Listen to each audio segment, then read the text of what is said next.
Bilang na ang araw ng mga motoristang nagmamaneho ng lasing at maging yung nakadroga.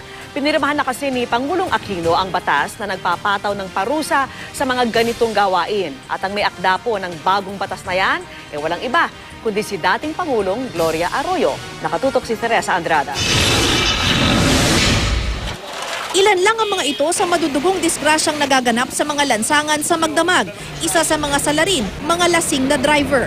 Buti sana kung ang mga irresponsableng driver lang ang nasasaktan. May pagkakataong pati ang matitino na daramay. Ayon sa MMDA, ngayong buwan lang ng Mayo, nasa 33 drunk driving accidents na ang naitala nila sa Metro Manila pa lang. Pero bilang na ang araw ng mga motoristang nagmamaneho ng lasing o maging yung high sa droga. Nilagdaan ni Pangulong Aquino ang Republic Act 10586 o Anti-Drunk and Drug Driving Act. Ang bagong batas, dinagdagan ng ngipin ng umiiral ng Republic Act 4136 o ang LTO Traffic Code.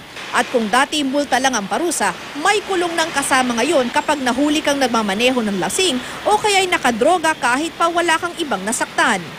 If the violation did not result in physical injuries or in death, the penalty is imprisonment of 3 months and a fine ranging from 20,000 pesos to 80,000 pesos.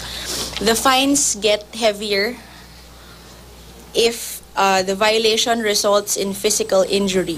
100,000 hanggang 200,000 na multa at kulong kapag nagresulta sa physical injury at 300,000 hanggang 500,000 at kulong na di bababa ng 6 na taon kapag may namatay. Maaari ring permanenteng matanggalan ng lisensya ang driver. Ang LTO ang inatasang kumuha ng traffic enforcement officers mula PNP, MMDA at LGUs na manghuhuli at magpapatupad ng bagong batas at kung paano ang prosesong dapat sundin sa pagpapatupad nito. May sobriety test, yung tipong pwede mong sabihin, o sige, recite mo yung ABC mula sa Z hanggang A. Pwedeng ganon. O kaya, eto ang linya, lumakad ka dyan, kailangan ay hindi ka matutumba, o kaya ay hindi ka lalagpas dyan sa linyang yan.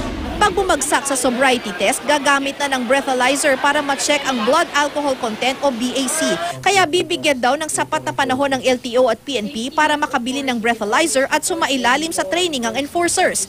Ang DOTC, DOH at NAPOLCOM ang magbabalangkas ng mga implementing rules and regulations o IRR pagkatapos magsagawa ng information campaign sa publiko.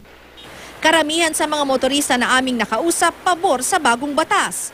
Okay yun, no? Because that would prevent yung mga aksidente na hindi natin na nangyayari because dahil lasing yung driver eh.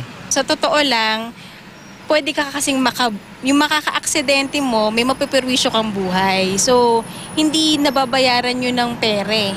Teresa Andrada, Nakatutok, 24 Oras.